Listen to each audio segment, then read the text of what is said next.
the Community Alliance's stance on these new proposed routes and Air Services Australia's announcement today? Look, we welcome the proposal by Air Services to try and implement changes to the flight paths.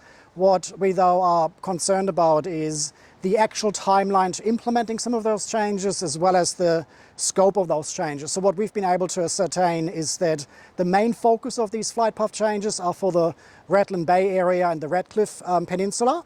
We have a lot of supporters and followers that are affected by aircraft noise pollution in the Redlands area and in Redcliffe, so we welcome it on behalf of those residents. But we also wonder what happens to other areas of Brisbane. In Senate estimates, for instance, Air Services have admitted that 226 suburbs of Brisbane are affected, whilst Brisbane itself only has 190 total. So it's a much wider spread problem, and there's nothing at the moment for areas out in around Samford Valley, around Upper Brookfield, around the inner city, New Farm and Hamilton and so forth. And so we are asking Air Services, what about us? Air Services Australia says the theory is to work on the Redlands initially and sort out some flight path changes there. That will ultimately benefit the residents that are living a bit closer in a city, and that they will come to a consultation eventually with those more inner city suburbs in the Greater Brisbane region. Do you think that's a good way of going about it, or would you prefer there be a different route to finding a better route? We do believe that it would be much better to actually implement the legislative instruments that are available in Australia. So we do know that other cities such as Sydney, Adelaide, the Gold Coast, for instance, benefit from a curfew, from flight path caps, from having in the past raised noise levies. Those instruments are all available to Catherine King. Now, in her recent speech at the National Press Club, she encouraged the community to protest in order to get those noise protections extended to Brisbane. So we welcome the Minister's call for protest, and we are now implementing that, and we are protesting at the Brisbane Airport on the 10th of June. And we have a very great response already. Just a couple of days ago we made this announcement, and so we are looking forward to getting that underway.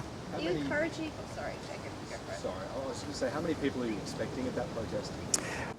We at the moment are around the 500 mark, without that we really have started advertising the protest more widely. So this is just based on us publishing the announcement on our own Facebook group. We do have some fundraising, and we have letterbox drops and social media and print media ads that we're going to be scheduling in order to reach a wider populace. So we expect about 1,500 people at a minimum. Are you encouraging people to go along to the community engagement sessions? Do you think that would be beneficial for people who are affected by the Brisbane flight? We do encourage people to go to the community engagement sessions, but we also note that they are not the typical engagement sessions that Air Services has been running in the past. What we have seen in the past is actual town hall meetings where the different changes were presented, they were explained to communities. The community could listen to each other's feedback and criticism, and now that is not happening anymore. So what we are being presented with is drop-in sessions, which means that Air Services make themselves available for an extended period. You then drop in at any time, but you don't get the benefit of, for instance, listening to your neighbours' concerns, the rest of the community. So that is, I believe, a tactic of Air Services to try and depressurize the situation, because they know that the community is angry about the inaction that we've now endured for close to 3 years. And when you look at the proposed changes and priorities, the list has really been summed up as Talkfest. So this year in 2023, the priorities around community consultation, further proposals being developed, them listening to feedback, that all sounds great, but at the end of the day, people want to see change, and they want some of these low-hanging fruit to be implemented now, rather than the can being kicked further down the way. Do you live under one of these flight paths? I'm just wondering if you can personally speak to, I guess, what it's like on a day-to-day basis. It's really completely excruciating, because what a lot of Brisbane residents, I suppose, don't necessarily are able to appreciate is the personal effect it has on your life, on your ability to use your own home, on the ability to work from home. There's schools affected, there's aged care residences affected.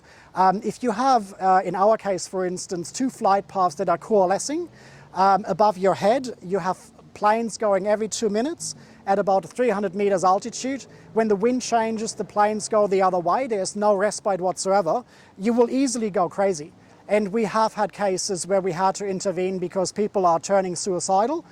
Some of the complaints have been so alarming to us that have been submitted to Catherine King as the Minister, and the only response from the authorities was to send the police into their homes to conduct welfare checks. So that's been the response of the authorities to some of these very atrocious kinds of situations that people find themselves in, especially considering that they were lied to and a lot of the people were told they would have no noise whatsoever. So the difference in the contrast between you being told no noise to then living under 120 a day, that the airport wants to ramp up to 110 an hour, is just phenomenal.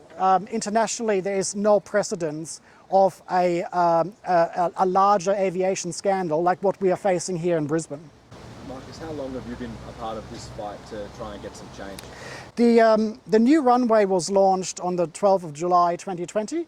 We've started to make sense of what's happening here in Brisbane very soon thereafter. BFPCA was founded at the end of 2020, and so I'm one of the founding members and now the chairperson. So we've been working on this and uncovering some of the very scandalous kinds of evidence through Freedom of Information requests, through Senate estimates, for close to 3 years. So before the runway opened, how was the situation then? The new runway triggered a new flight path architecture above Brisbane. Prior to the runway's launch, those residents affected by noise under the legacy flight paths were told that the new runway would reduce the noise for them. That was part of the messaging, that the noise is going to be shared with new communities.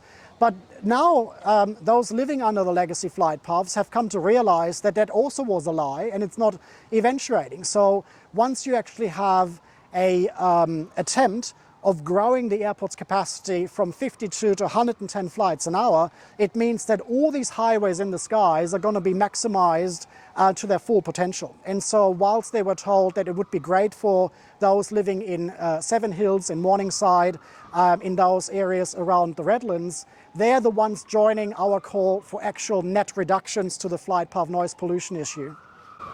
Marcus, what alternatives do you think haven't been explored to address this issue, because planes aren't going away? The planes are not going away, which is correct, but we do believe that there is a long list of noise abatement instruments and strategies that have been applied both here in Australia as well as at other airports. For instance, both the state government here in Queensland as well as the federal government, they are very quick to say that we are now hosting the Olympics in 2032, and that's the reason why we have to maintain Brisbane Airport as an unrestricted 24/7 airport. Well, the next 2 host cities are Paris and Los Angeles. And not many people know that they have curfews, they have noise abatements, they actually have the kinds of noise protections that we are calling for that at the moment are being not given to Brisbane residents. And so that is some of the things that we are calling for. It's a flight cap, a movement cap, it's a curfew. We're also wanting the Air Services Act to be amended in order to free air services from their regulatory capture by the aviation industry. Thanks, Marcus. Thank you for that. I might just get you to stay where you are, or I don't know. What do you guys want to go? Yeah. Do you want me to move the microphones out of the way? Do you want me to add on a couple of other things that you haven't asked yet, or? Yeah, if you just want to talk away, yeah. Okay. The other very notable thing in the announcement that Air Services has made so far about these proposed flight path changes is the fact that they've now actually officially released numbers, right? So if I just kind of give you some examples, the first flight path change that they are proposing for the Redlands area, any one flight is affecting 80,310 people. The second flight path change will affect 53,000 people, and they're able to reduce this to 40. So when people saw this announcement yesterday, where Air Services all of a sudden is coming up with a solution to reduce noise impacts from 50,000 people to only 40 not 40,000, 40, by flying over water and avoiding residential areas. Everyone is saying, why hasn't that been done 3 years ago, right? So the fact that we have now a investment commitment from the federal government of $10 million in order to fix the dog's breakfast that Air Services has produced, which is the terminology used by their own air traffic controllers that have been engaged in whistleblowing.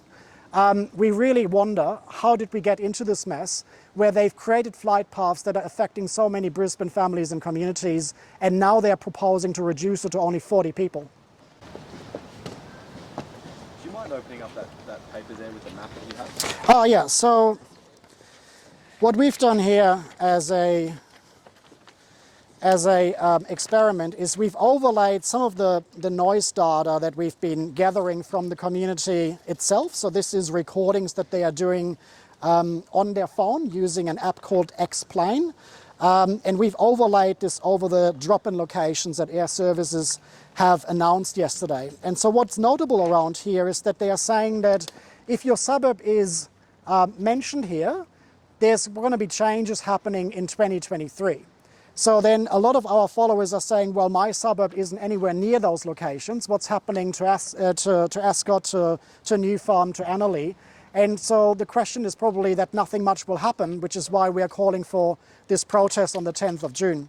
The other thing to say is that part of this announcement is that they are adopting a noise sharing approach, which means that some communities that currently are not affected by aircraft noise are likely to get aircraft noise. So I don't know where you guys all are living in Brisbane, but you better read the small print because they might be coming for you. Thank you for speaking to us, Marcus. No worries. Thank you. Anytime.